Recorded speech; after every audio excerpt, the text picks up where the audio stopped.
Urmila Bimbadhar welfare foundation पक्षर दरिद्र असहाय को कंबल बंटन केन्द्रापड़ा आली ब्लॉक नरेन्द्रपुर पंचायत गोपालपुर मां मालतीश्वरी पीठरे उर्मिला बिंबाधर वेलफेयर फाउंडेशन अध्यक्ष संजय कुमार साहू नेतृत्व में नरेन्द्रपुर पंचायत शताधिक असहाय को कंबल सुखिला खाद्य बंटन भारत सरकार कॉर्पोरेट क्षेत्र में पंजीकृत वेलफेयर फाउंडेशन टी प्रथम करी गोपालपुर मां मालतीश्वरी पीठरे सेवानुकूल दिवस में शीतरे खोला आकाश तले रहुथिबा शताधिक गरीब असहाय को कंबल बंटन करी तार प्रारंभिक कार्यक्रम आरंभ करिछि। आगकू शिक्षा स्वास्थ्य दिगरे असहाय को सहयोग हाथ बढ़ाइबार लक्ष्य रखिथिबा ई संगठन ट्रस्टी प्रतिक्रिया रखिथिबा बेले आली एवं पट्टामुंडई ब्लॉक युववर्ग को ई संगठन रे स्वेच्छाकृत भाव सामिल हेबा पई आह्वान दैछन्ति।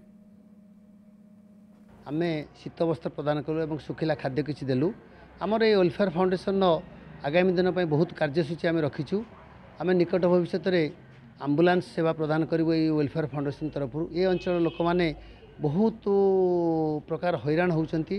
तेणु आमर जेहेतु ए पाखरे कटक भुवनेश्वर हॉस्पिटल को ये अंचल सब बहुत लोग जाऊँगी तेणु से आम्बुलांस सेवा करूँ। समस्त इच्छा ये वेलफेयर फाउंडेशन उन्नति कामना हो एवं समस्ते भल कार्यक्रम करेंगे। समस्त सहयोग अच्छी और सहयोग रही।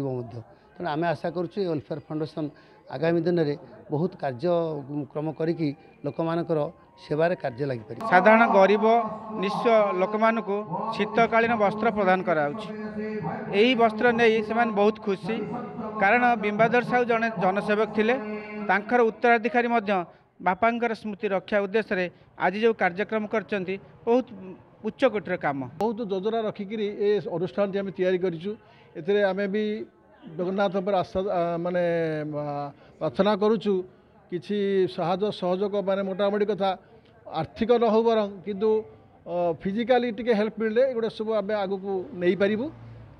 यह हूँ आमर प्रयास। तेणु जगन्नाथ इच्छा बापा माँ आशीर्वाद एवं अंचलवासी भारतवासी आशीर्वाद रहिले आम अनुष्ठान को बहुत आगू नबू।